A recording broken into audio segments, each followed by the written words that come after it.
Hello students, कैसे हैं आप सब। आप सभी का आपके अपने channel Mishra sir coaching class में हार्दिक स्वागत है। आज मैं इंपॉर्टेंट क्वेश्चन लेके आया हूं। जैसे कि मैंने पिछली क्लास में आपको इंपॉर्टेंट क्वेश्चन ही बताया था कि इंपॉर्टेंट क्वेश्चन बोर्ड पेपर में कैसे पूछे जाते हैं। तो कल कुछ टाइप के क्वेश्चन मैंने बता दिए थे आपको। क्वेश्चन नंबर 5 तक मैंने आपको बता दिया था कि किस प्रकार के क्वेश्चन पूछे जाएंगे।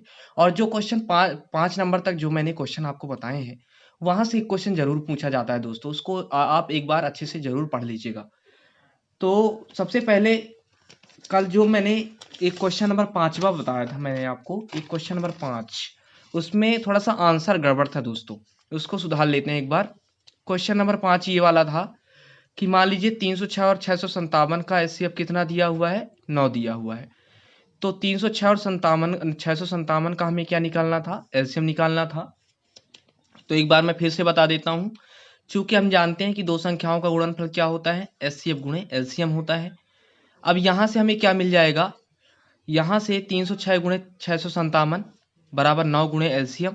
और एलसीएम बराबर क्या मिल जाएगा, यहाँ से हमने इसको डिवाइड किया तो हमें क्या मिला, 306 का गुणा 657 से बटे 9 कर दिया हमने तो 34 मिल गया। 9 त्रिक 27, 3 बचा, ये 36 बन गया तो 9 चौको 36। फिर हमने क्या किया था, यहाँ पे एलसीएम निकालने के लिए 357 का 34 से गुणा कर दिया था। तो हमें एलसीएम कितना मिल गया था दोस्तों, 22,338। यही हमारा आंसर था। ठीक है ना। चलिएगा, इसको जरूर सुधार लीजिएगा। अब next question very important question है जो मैं बताने जा रहा हूं आपको, जो कि हर बार क्वेश्चन पेपर में पूछा जाता है। बोर्ड पेपर में आप कभी किसी भी साल का पेपर उठा के देख लीजिए, किसी भी ईयर का पेपर, 2019, 2008, 2020, 2018, किसी भी, यहां से पूछा गया है इस प्रकार का एक क्वेश्चन कि सिद्ध कीजिए कि √5 एक अपरिमेय संख्या है। तो इसको देख लेते हैं, बहुत ही आसान तरीके से बताऊंगा इस क्वेश्चन को कि √5 एक अपरिमेय संख्या है। अपरिमेय संख्या है तो हम उसका विपरीत मान लेते हैं कि मान लिया हमने √5 एक क्या है, परिमेय संख्या हमने मान लिया। ठीक है ना। अब √5 बराबर क्या, परिमेय संख्या को हम किससे रिप्रेजेंट करते हैं। चूंकि हमने कल पी परिमेय संख्या की डेफिनेशन आपको बताई थी कि परिमेय संख्या उसे कहते हैं जो P/Q के रूप में लिखी जाए। तो हमने क्या किया, √5 को किसके बराबर कर दिया दोस्तों, P/Q के बराबर। कब, जब Q 0 के बराबर नहीं होगा। व पी व क्यू क्या है, यहाँ पे सहभाज्य है। अब यहाँ पे सहभाज्य का मतलब क्या हुआ, सहभाज्य का मतलब ये हुआ कि पी क्यू का एचसीएफ जो है, पी क्यू का एचसीएफ हमें क्या मिलना चाहिए, 1 मिलना चाहिए। तब मैं कहूंगा कि एक संख्या क्या है, परिमेय संख्या है। तो हम क्या करते हैं, √5 में 1 का डिवाइड कर देते हैं, क्योंकि ये भिन्न के रूप में लिखी हुई है P/Q। तो √5/1 इक्वल हमें क्या मिल गया दोस्तों, P/Q मिल गया। अब यहाँ पे देखिए, हम यहाँ पे हमने क्या किया, P का इंटू किससे कर दिया मैंने, 1 का तिर्यक गुणा कर देते हैं। तिर्यक गुणा तो आप जानते हैं, P का गुणा 1 से कर दिया हमने और Q का गुणा √5 से कर दिया। तो हमें क्या मिला, P बराबर √5Q मिल गया। अब यहाँ पे हम क्या कर रहे हैं, दोनों पक्षों का वर्ग कर रहे हैं। तो दोनों पक्षों का जब हम वर्ग करेंगे तो P² बराबर क्या मिलेगा, √5 का जब हम स्क्वायर करेंगे तो √5 इंटू √5 आपने पढ़ा होगा 9th क्लास में, तो 5 मिल जाएगा। और Q का स्क्वायर करेंगे तो क्या मिल, Q का स्क्वायर करेंगे तो Q² मिल जाएगा। इसको मैंने समीकरण नंबर 1 दे दिया है। यहाँ पे देखिएगा, चूंकि Q² का गुणा किससे है, 5 से है। कहने का मतलब Q² का गुणांक क्या है दोस्तों, 5 है। अब यहाँ पे Q² यदि हम वैल्यू निकालना चाहते हैं तो यहाँ पे हमें क्या मिल जाएगा, P²/5। कहने का मतलब P² किससे विभाजित हो रहा है, P² किससे विभाजित हो रहा है दोस्तों, 5 से विभाजित हो रहा है। जब P² 5 से विभाजित हो रहा है तो P भी किससे विभाजित हो जाएगा, 5 से विभाजित हो जाएगा। अब हमने क्या मान लिया, फिर से हमने मान लिया, माना P बराबर 5R। अब इसके बाद हम क्या करते हैं, दोनों पक्षों का वर्ग कर देते हैं। तो P² बराबर क्या मिल गया हमें, 25R² मिल गया। इसको हमने समीकरण नंबर 2 दे दिया है। ठीक है, चलिएगा। अब इसको यहाँ पे समीकरण 1 मैंने कुछ माना था। देखिए यहाँ पे P² बराबर 5 की Q² को हमने क्या माना था, समीकरण 1 माना था। तो हमने क्या किया, सबसे पहले समीकरण 1 से P² का मान हमने कहाँ पे रख दिया, समीकरण 2 में रख दिया। तो हमें क्या मिल गया, देखिए यहाँ पे 5Q² बराबर हमें क्या मिल गया, 25R² मिल गया। तो Q² बराबर क्या मिल जाएगा दोस्तों, 25R²/5 मिल जाएगा।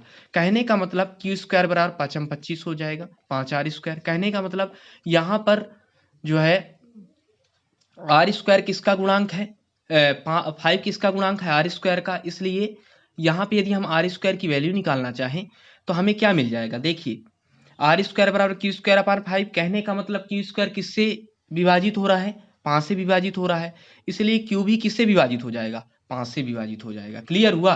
तो यहाँ पर पी भी किससे विभाजित हो रहा है, पी से 5 से, और क्यू भी किससे विभाजित हो रहा है, 5 से विभाजित हो रहा है।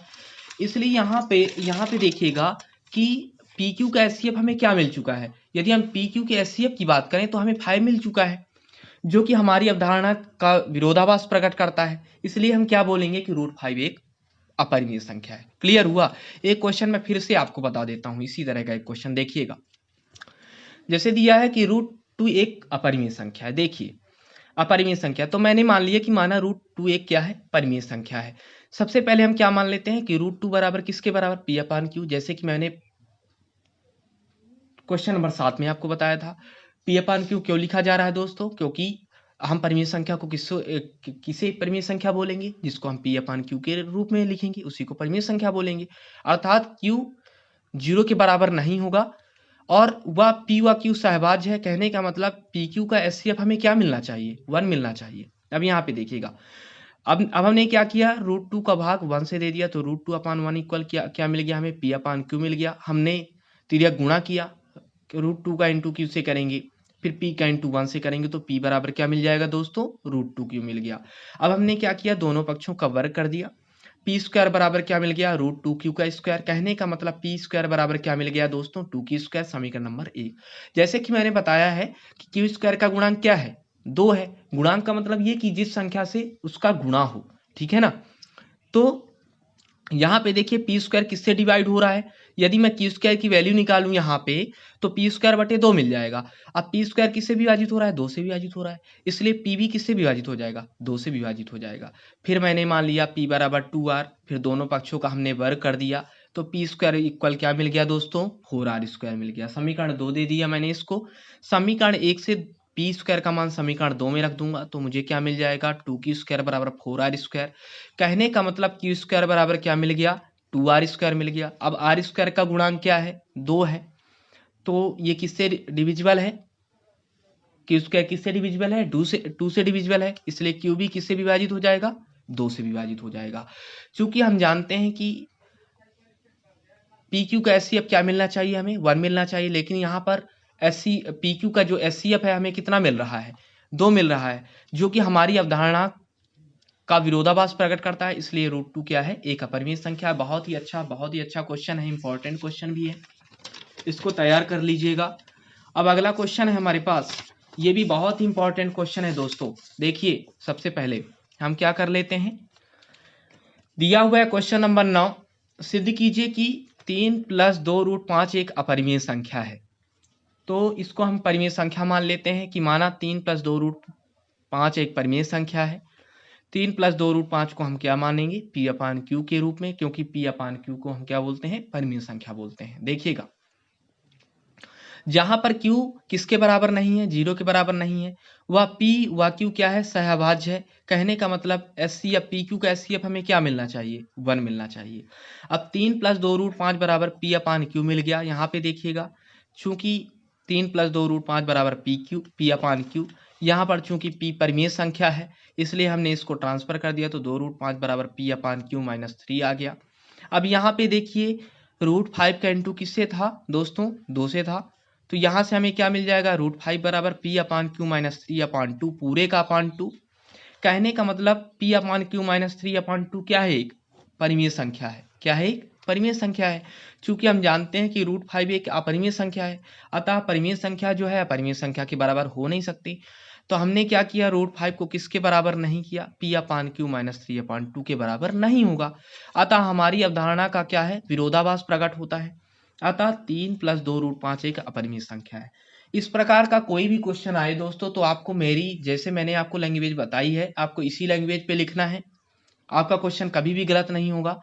और जैसे कि मैंने पहले क्वेश्चन जैसे मैंने बताए हैं कि √5 एक अपरिमेय संख्या है, √2 एक अपरिमेय संख्या है, तो आपको उसी लैंग्वेज पे लिखना है जिस प्रकार की लैंग्वेज मैं लिखा हूँ, और उसी स्टेप पे लिखना है, ठीक है ना। थोड़ा सा ये थ्योरेटिकल क्वेश्चन थे और बहुत ही इंपॉर्टेंट क्वेश्चन है, परीक्षा की दृष्टि से जरूर आते हैं क्वेश्चन पेपर पे, तो इनको जरूर पढ़ लीजिएगा।